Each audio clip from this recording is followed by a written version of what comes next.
All right, we are here at Vision Expo East with Albert Goldsmith. Albert, how are you? Yeah, I'm fine, thank you. It's really nice to be back in New York again, a city that I really love coming to.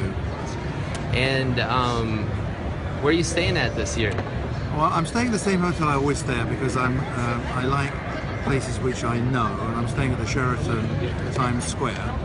And it has a lot of reasons because the shuttle bus goes from across the road, so I don't even have to worry about taxis and everything. And it's just very, very convenient. That's great. And did you bring a team here with you this weekend? Myself. Yourself. All right. And can you tell us about, for people who have not yet had the privilege to meet you, can you give us a little bit about your background, how you got into the business? Sure. Well, I tell everybody now that I don't sell spectacle frames, okay? Which makes people think, well, why are you here? I sell 6 words, which reduce down to letters: H, H, S, and QEC. So the first question is, well, what does all that mean? Well, HHS stands for I sell history, heritage, and a story. So I say to my potential customers, if you want Oliver Goldsmith frames in your store, you have to buy my story. If you buy my story, then you have to tell the story to your customers, and then your customers will tell the story to their family and friends. And that's what Oliver Goldsmith revolves around, because you walk around these shows and everybody is selling frames, but none of them, well, not, I'm sorry, I apologize, some of them don't have stories that go behind the frames. The QEC represents quality, elegance and comfort. Now, my father said to me that when I was first allowed to design in 1964, after doing a 5-year apprenticeship, he said to me, you must always make quality frames, make the frames elegant, never make a woman look stupid in glasses, because in the 60s, women didn't want to wear glasses, okay?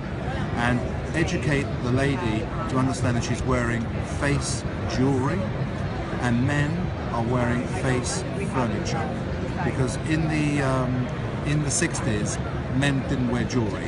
They had plenty of tattoos and everything, but they didn't wear jewelry. So I thought, well, maybe the furniture is a better word to use for that. So we have face jewelry, face furniture. And the letter C stands for comfort, because as my father explained to me, the optician doesn't want the customers coming back complaining, because that's bringing negative ions into the store.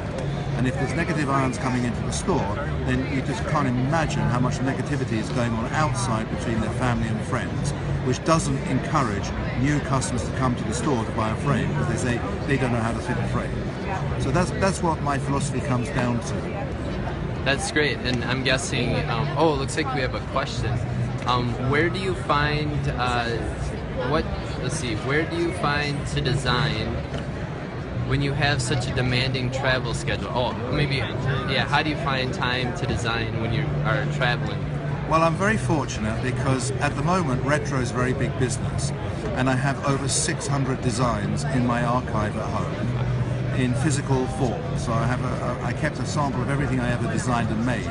So while retro is still big, it's not a question of sitting down to design anything, it's a question of looking to see from my old collection which models do I think are right to release to the market, which my potential customers will like. And that's why, because I don't design to order either, I can't sit down and design. If you said to me, oh, do some designs now, I can't do that, because I have to be physically relaxed and at peace with myself. That makes sense. And I don't do drugs or anything stupid like that, but I have to be totally at peace with myself. So most of my designing is done at night, in the middle of the night. I'll wake up with some ideas in my head, go downstairs in my house, get paper and pencils out, I have them all over the place, and I start sketching. See, I'm an old-fashioned designer. I don't do it on computer. You know, it took me 10 years to learn how to switch the computer on, so to learn how to design on a computer would be absolutely impossible. So I do the freehand sketches, and then I allow a friend of mine who's a computer wizard, who takes my sketches and translates it into a computer CAD. That's nice. Because everything has to be on CADs now to the factories in order to make the samples. So no problem for designing. We've got plenty. Oh, that's great. And at the point of conception, when you come up with that initial idea, and then your friend, your partner turns it into a design, at what point might someone be able to hold it after they purchase it in one of your stores? Well, if we go back, let's take that in two parts. If we look at the retro, when I was designing between 1964 and 1989, which was my main period of designing, I employed a pattern maker because I didn't have time to physically, I could make a frame, but I didn't have the time to physically sit there and cut the frame out. So I employed a pattern maker, and when I was having my spells of designing and I turned out 40 or 50 sketches, we would sit down and have a whole morning meeting about which shapes would work and which ones should we try. Then he would then take that sketch and make a physical sample so that I could see if it was what I had in my mind. In most cases it was, but in certain cases we had to redo it and I had to tweak them. So we eventually end up with a finished frame. And then in those days, my father, God rest his soul, was the managing director of the company, and I had to go to him to say, what do you think of this? Do you think we can sell it? And then he would decide. Now, when I started redesigning again, this is the second part of the story, I started designing again in 2013. I just suddenly had the urge to put pen to paper. That's when I had to find a friend of mine who could do me the CADs, translate my drawings into CADs, and then I could look at those, and then the CADs would then go to the factory, because we make everything in Italy. They would then make a hand sample so I could see if it was right to what I had in my mind. In most cases, yes, it works out immediately, but there are cases where we've had to tweak them and redo it, because I won't let anything go on sale unless I'm absolutely 100% happy. Great. And it looks like we have a couple more questions. Which countries do you do the most business with? Oh, well, that's easy. Japan. Yes. Probably because we started a licensing operation in Japan in 2002. And that's when retro started. The Japanese, believe it or not, started retro. And then between 2002 and 2012, I was going to Japan 4 times a year to promote the British look and the British designs. And thank goodness they loved it over there. So that's become a very, very strong market for me. And we have even launched a new quirky collection, which is known as OGX, which is an all-titanium collection with titanium nose pads. So the whole frame is titanium. And that's how the Japanese see the future for Oliver Goldsmith, because the regular retro is slowing down because it's been out for 12 years, and they needed something more modern. So I worked with my Japanese counterparts to create the look that they wanted for Japan. Because I'm a great believer that you must share the workload. You know, never think that one person can do everything. And although I'm a designer, I won't claim to say that I'm the best designer or I know exactly what a country wants. So I work with my distributor, licensee in Japan, and his distributor, and between us we come up with the right collection. So that's how it works. Great. And another question, who is your target audience? Probably a man or a woman who's looking for quality. In fact, it comes down to what my quotation was at the beginning. It's a man or a woman who's looking for quality, elegance and comfort, and is prepared to spend a little more money to get that, because that's the whole thing of Oliver Goldsmith, is I want you to be happy when you're wearing my frame. So it's not a question of how much wealth you've got, it's a question of can you afford to buy the best, and if you can, then you can enjoy it and wear it for a long time. Oh, that's great. And it looks like we have another question. What might we anticipate seeing this fall at Vision Expo West? What direction are you headed?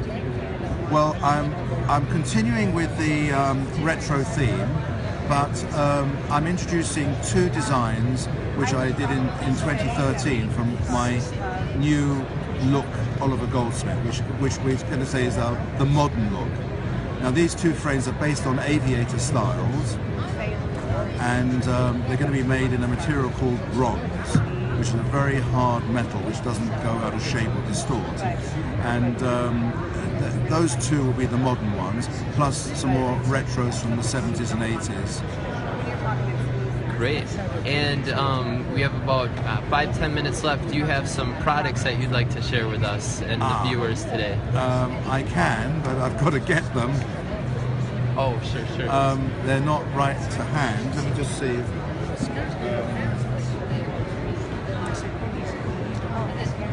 Yeah, this is an example. I'll show you these.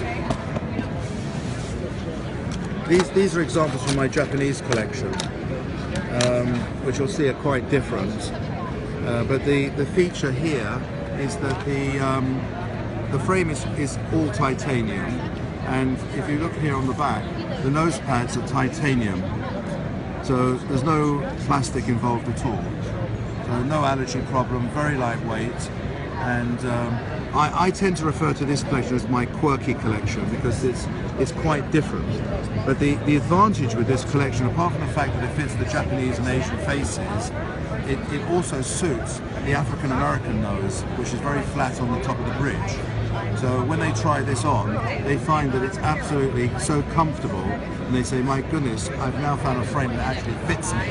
And because most frames don't fit Asian faces because of the flat nose. And here we've created, through the Japanese company, licensee, we've created something that works. And this is an example, this one. And then we also do in Xyle and titanium. This is another example here. Very, very unusual. And then you see here how it goes round. And when you come round to the back, you've got the titanium nose pads here. And this looks really nice on. It looks strange in the hand, but once you put it on the face, it really, really works. So these are examples of the Japanese collection. I'll try and find you some examples of the European collection. If I can just find a bag. Sorry folks, give me 2 seconds. Have you?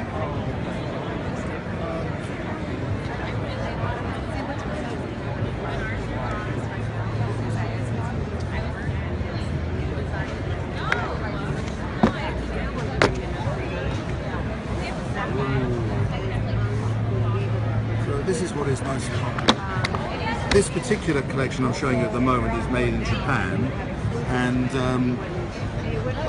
the Japanese materials are very, very good quality because they can get a very high polish on them. So here you get this nice effect, and then on the inside, the joints are all gold plated there. And these are very special. These are very popular in Japan, and also we export these from Japan. These are on sale here in the US as well, and Canada. So these aren't restricted to Japan alone. Very beautiful. And then a very unusual example is this frame, which has got a 10mm front, and I call these my mafia glasses because they're very heavy and solid. And the feature with this frame is the triangular side here, which is very unusual. And again, the joints are gold plated, so we have that. And do me a favour, darling, can you find me a photograph, please? A photograph. Tell me. Hey, how's it going? Great to see you. Tell me what case. You're on TV now. Can you get me a photograph? Oh, yes. Another question, how exclusive is your product in the US? It's very exclusive. We're very niche. I won't allow it to go into every store because it degrades the brand name. So what we do is, I'll give you a good example. Okay, we had a customer from Lubbock in Texas yesterday, and I said, fine, Lubbock is yours, finished. Not going to have anybody else. Because if somebody writes to me from my inquiry form on my web pages, then the answer is, they say, well, do you have a stock that's in Lubbock? Yes. So I tell them where it is, and if they have to drive for an hour, they have to drive for an hour. But the idea is, I don't want my customers going into one store and saying, oh, I like that design, how much is it? They tell them how much it is, and they go around the corner to the next one and say, look, he's got it in at this price, give me a 10% discount, I'll buy it from you. It's not the way I work. So we like to say, no, you have it exclusively for your town. Obviously Los Angeles is a bit bigger, so would have to be more. But the smaller towns around the US, we would say one stockist is enough, because we've got to produce them as well. When you start getting into heavy production, there's always a possibility that the quality could slip. So by having smaller quantity, then a smaller number of distributors, we can keep the quality very, very high, and that's very, very important to me. Here you have, these are the new ones for this show, and here you've got shades. We've taken two colours, and then if I give you an example with the green, you've got the dark green on the front and the light green on the back. I need to put this down. So you have the, if I do it that way, it's better for you. And then I've faceted the joint here at the front, so that it allows the base colour to come through. Now in this type of lighting in an exhibition hall, it's very bad. In sunlight outside, this looks absolutely stunning. And we showed this in Birmingham in England last weekend at a trade show, and we had a big Irish contingent over, and emerald green for Ireland is the big thing. So I sold so many of the green frames, I couldn't believe it. So that, and then you have something like this, which is metal and plastic. Plastic side with a metal front, and this is a combination of satin black with satin gold, as an example. So this is what appeals to my sort of customers. And here is a skinny metal with an octagonal top with an oval bottom. So it just adds a little bit to the features of it. Rather, we can't do pure round, because pure round is a problem when you fit prescription lenses, because if you're cleaning it, you could move, the lens could move slightly, and then it takes the axis off its proper level. So we have to make sure everything we do is slightly off round. But the feature with this one is you've got the colouring is on the front and also on the top rim going round and the bottom rim, like that. And if a customer says, well, I love the frame but I don't want the black on the front, so no problem. Here it is with the colour. It's not on the front, but it's on the thickness of the frame, and that goes all the way around. So they're getting something that's a little special. If I turn it around like that, you can see here, but on the front is silver, so you get this nice effect.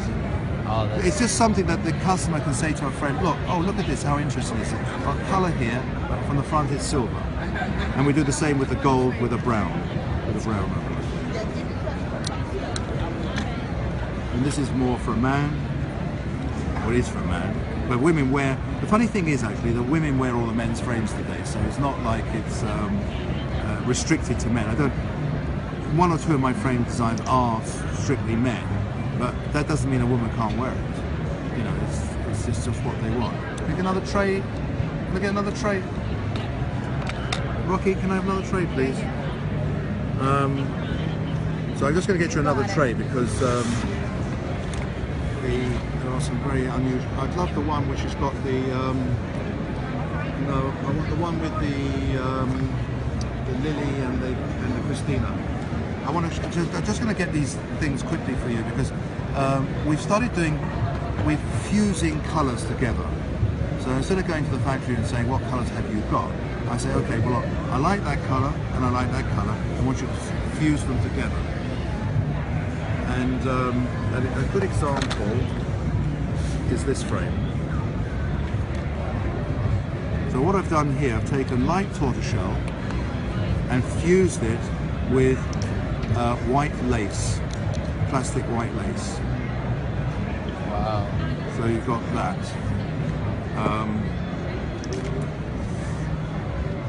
It's very beautiful. So that is I'm getting a cramp in my hand now. And won't move. And here you have the same shape, but in Mediterranean sea blue, with a dark tortoiseshell lug and temples.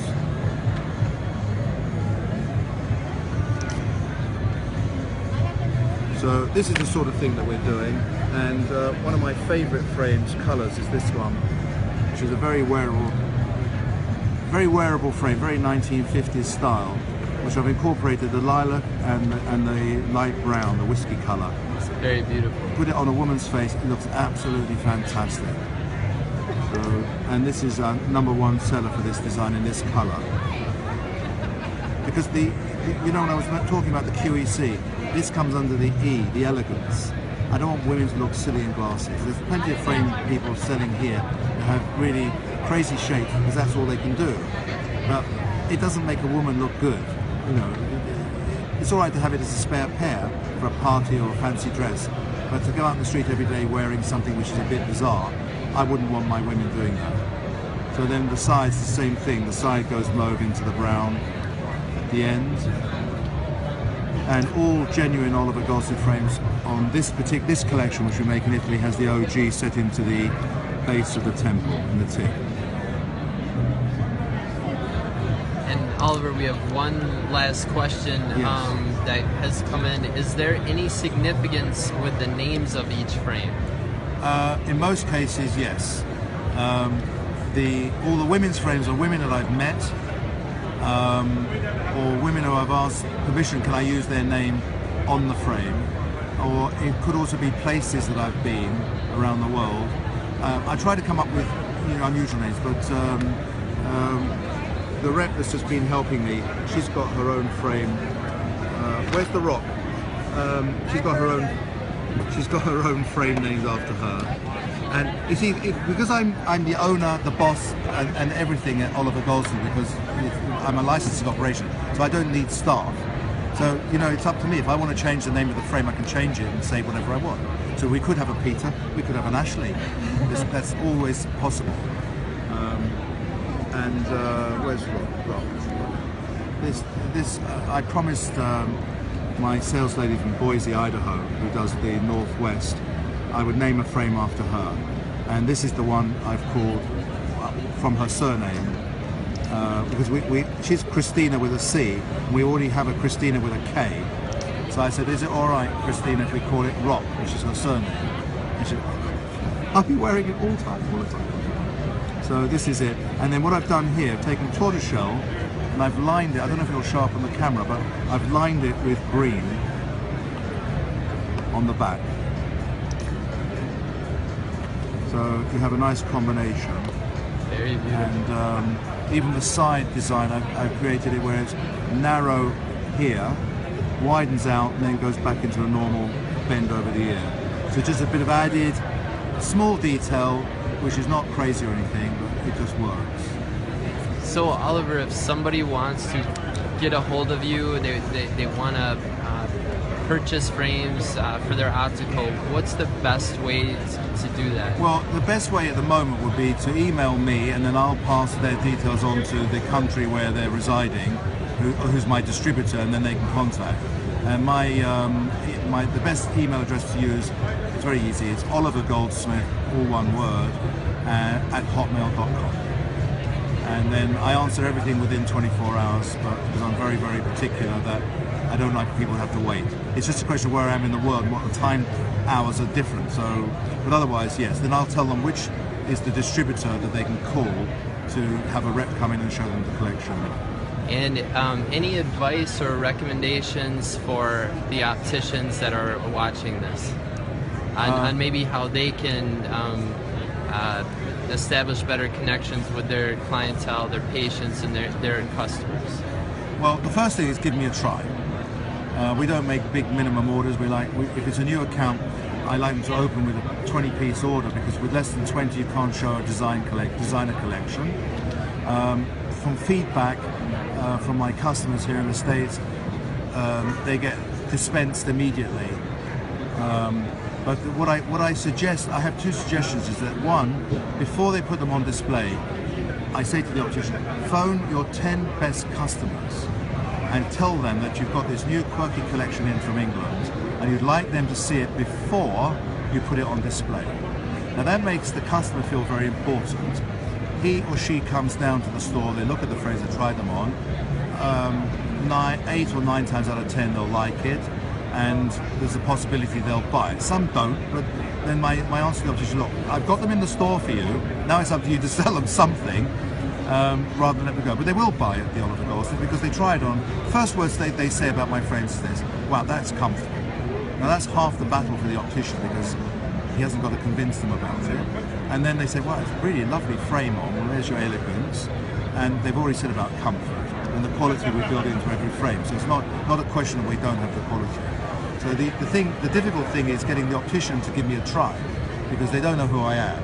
And they say, well, you know, you're not a famous designer brand, but I might not be a famous designer brand, but I am a true optical designer.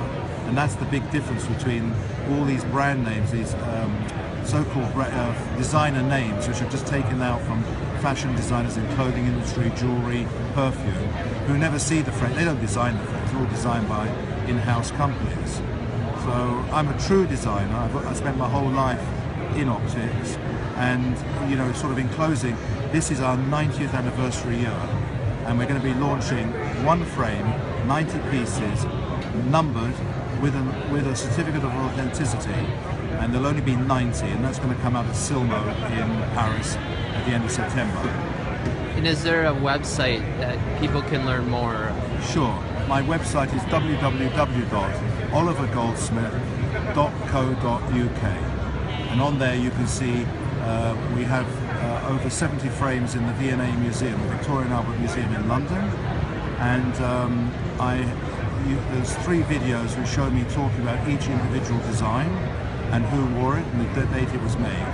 So that is for people who love glasses, that's a very interesting website. And also the 4th video, I did a one-man exhibition up in the north of England, and the managing director and the curator of that museum had a video made explaining who Oliver Goldsmith is and what he's doing and what he's done. And that was very, very pleasing for me because it was all really nice things. Fantastic. Well, thank you so much for your time. We appreciate it very much. I hope I didn't waffle.